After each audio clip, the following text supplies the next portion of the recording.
விநாயகர் கோயிலின் முன்னே படுத்திருந்தது ஒரு நாய். அதன் கண்கள் மட்டும் ஏதோ ஆவலாக தேடிக் கொண்டிருந்தன. கோயில் வாசல் பக்கமாக பூசாரி மட்டுமே அந்த நாயின் நோக்கத்தை அறிவார். நாயானது பிரசாத உணவை எதிர்பார்த்து கொண்டிருந்தது. பிரசாத உணவு மட்டும் கிடைத்துவிட்டால் உடனே அங்கிருந்து கவ்விக்கொண்டு எடுத்துச் சென்றுவிடும். ஆனால் அது எங்கு ஓடுகிறது என்பதை தான் பூசாரியால் அறிந்து கொள்ள முடியவில்லை. நாயின் மீது பூசாரிக்கு கருணை இருந்ததால் அதற்கு அதிகமாக பிரசாத உணவை வழங்கிடுவார். அந்த உணவை தன் வாயால் கவ்வி செல்கின்ற நேரம் அந்த நாய் நன்றியுடன் அவரை பார்த்து வாலாட்டி கொள்ளும். அன்று ஏனோ பூசாரிக்கு அந்த நாயின் மீது அதிகமான அக்கறை ஏற்பட்டுள்ளது. அந்த நாய் இந்த பிரசாதத்தை எங்கு எடுத்துச் செல்லும், உணவை எடுத்துக்கொண்டு எங்கு போகிறது அறிந்திட வேண்டும் என முடிவு செய்தார். கோயிலின் பூஜை நேரம் முடிந்து நாய் எதிர்பார்த்து கொண்டிருந்த பிரசாத உணவை அதற்கு வழங்கினார். நாயும் மகிழ்ச்சியுடன் வாலாட்டி அதை கொண்டு சென்றது. பூசாரியோ அந்த நாயை பின்தொடர்ந்தார். இத்தனை ஆவலுடன் இந்த நாயானது இந்த பிரசாத உணவை கவ்வி எங்கு செல்கிறது? இந்த உணவை இதற்கு எடுத்து செல்லவில்லை. ஒருவேளை அதன் மனைவியான பெட்டை நாய்க்கு எடுத்துச் செல்லுமோ, இல்லாத குட்டிங்களுக்கு எடுத்துச் செல்லுமோ, இல்லாத நட்பு வைத்து கொண்டிருக்கும் மற்ற நாய்களுக்கு எடுத்துச் செல்லுமோ? அப்பப்பா, அக்காட்சியை உடனே பார்த்திட வேண்டும். மனது ஆவலோடு இருக்கிறதே என மனதில் பல சிந்தனைகளுடன் சென்று கொண்டிருந்தார். அதே நேரம் அதன் நாயானது ஒரு கல் மண்டபத்துடன் நோக்கி சென்றது. ஊர் எல்லையில் இருக்கின்ற கல் மண்டபத்தை அந்த பூசாரியும் அறிவார். அந்த கல் மண்டபத்தில் வயசான ஒரு பெரியவர் தங்கியிருந்தார். தனக்கு பசி எடுத்தால் ஊருக்குள் வந்து ஒரு வீட்டில் உணவை வாங்கி உண்ணுவிட்டு பின்னர் அந்த மண்டபத்திலே வந்து படுத்துக்கொள்வார். இதை பூசாரியும் அறிவார். ஓரிரு நாட்களாக அந்த பெரியவர் ஊருக்குள் வராததால் ஊரை விட்டு சென்று விட்டாரா என பூசாரி முடிவு செய்தார். அவர் மட்டுமல்ல, அவரை போலவே ஊர் மக்கள் எல்லோரும் அதனையே தான் நினைத்திருந்தார். ஆனால் அந்த பெரியவர் எதற்காக நாய் பிரசாத உணவை எடுத்து சென்றிட வேண்டும்? அவர்தான் இங்கு இருக்க வாய்ப்பில்லையே.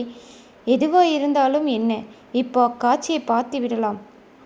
அந்த நாயானது கல் மண்டபத்தில் உள்ளே நுழைகிறது. நாமும் உள்ளே நுழைந்து என்னதான் நடக்க போகிறது பார்த்து விடலாம் என்ற எண்ணத்துடன் தனது தலையை உள்ளே நுழைத்தார். ஆனால் அவர் கண்ட காட்சி அவரை வியப்பை ஏற்படுத்தியது. வயதான முதியவர் படுத்த படுக்கையாக இருந்தார். நாய் தன் வாயால் கவ்விய உணவை அவருக்கு உண்ண கொடுத்தது. படுக்கையில் படுத்தபடியே அவர் அந்த உணவை உண்டார். இத்தனை நாட்கள் வரையிலும் ஊரில் இல்லை என்று எல்லோரும் நினைத்து கொண்டிருந்தார்கள்.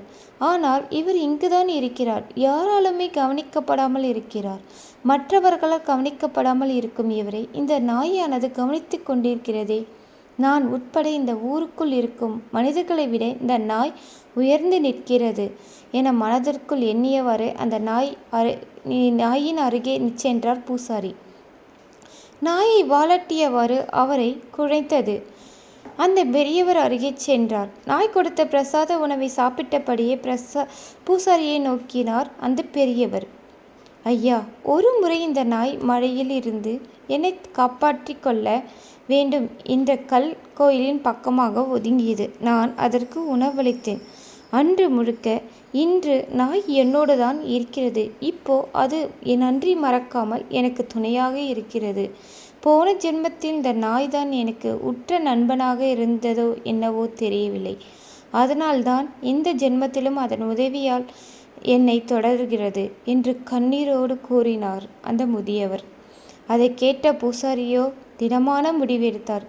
ஊராரிடம் இதை தெரியப்படுத்தி பெரியவர்களுக்கு அந்த நாய்களுக்கும் ஆதரவு கொடுக்க வேண்டும் என எண்ணி அவரை ஊருக்குள் அழைத்து ஆதரவு கொடுத்து அவரை காப்பாற்றினார்கள். இந்த ஸ்டோரி பிடிச்சிருந்தா லைக் பண்ணுங்கள், சப்ஸ்கிரைப் பண்ணுங்கள். Thank you friends. இதிலிருந்து என்ன தெரியுது? ஒருத்தவர்களுக்கு நன்றி செய்தால் அவர்கள் நம்மளுக்கு உற்ற நண்பனாக லாஸ்ட்டு வரையுமே இருப்பார்கள். நன்றி மறவாத குணம் நாய்க்கு மட்டுமே இல்லை, ஒரு சில மனிதர்களுக்கும் உண்டு. உங்களுக்கு இந்த சேனல் பிடிச்சிருந்தா லைக் பண்ணுங்கள், சப்ஸ்கிரைப் பண்ணுங்கள். Thank you friends.